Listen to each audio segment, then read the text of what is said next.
All right, so we're going to get into whew, some interesting territory.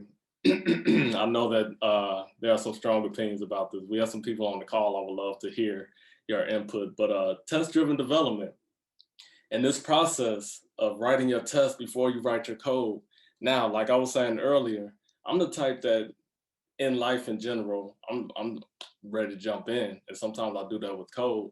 So when I first heard this concept, it sounded crazy to me, like, why do you want me to sit here writing code or writing tests before I'm even writing code? I'm trying to get something up on the screen. So this whole test-driven development culture, reminds me of CrossFit culture.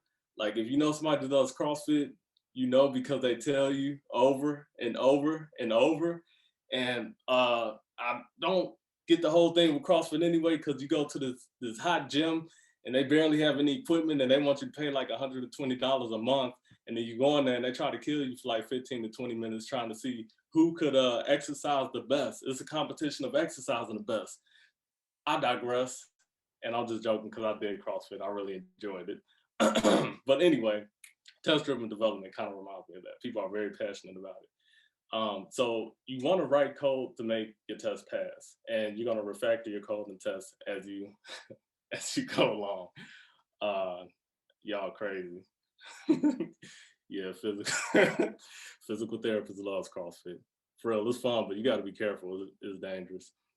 So I've actually changed my mind on this, and this came not out of something I tried to do, because when I've read about it or when people talked about it, it still just seemed like just a lot of time and unnecessary. But in the project I was working on, it was a brand new feature, and it was complicated, and there was some acceptance criteria that was missing. That as I was working through the code, I realized like, hey, if we do it this way, this is not going to work over here. Or once we go to the next page, that data is not going to be there. So it was a lot. I mean, there were some late nights. My wife knows, up to 3, 4 in the morning. It was a very challenging project, but anyway, finally got to the end, got all of it finished. Everything was working. I'm happy. I go to push the code, everything fails because I have no test.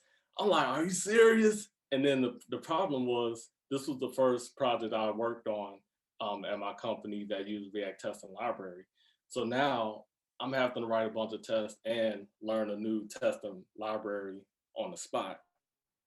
So after that, and I can't see who all is on the call, but Ben Meyer, when I was hitting you up about that, yeah, that was this project. I was trying to learn like how do I test this scenario, and Ben helped me out a lot. But after going through that experience, reaching out to a bunch of people, watching videos, reading articles, going through some courses, going through the documentation, I said never again. So anything that I've worked on from that point, I always had that in my mind. So I kind of work side by side, like, okay, this is what I know I want to do. Let me go ahead and write a test for this, so it's already in place.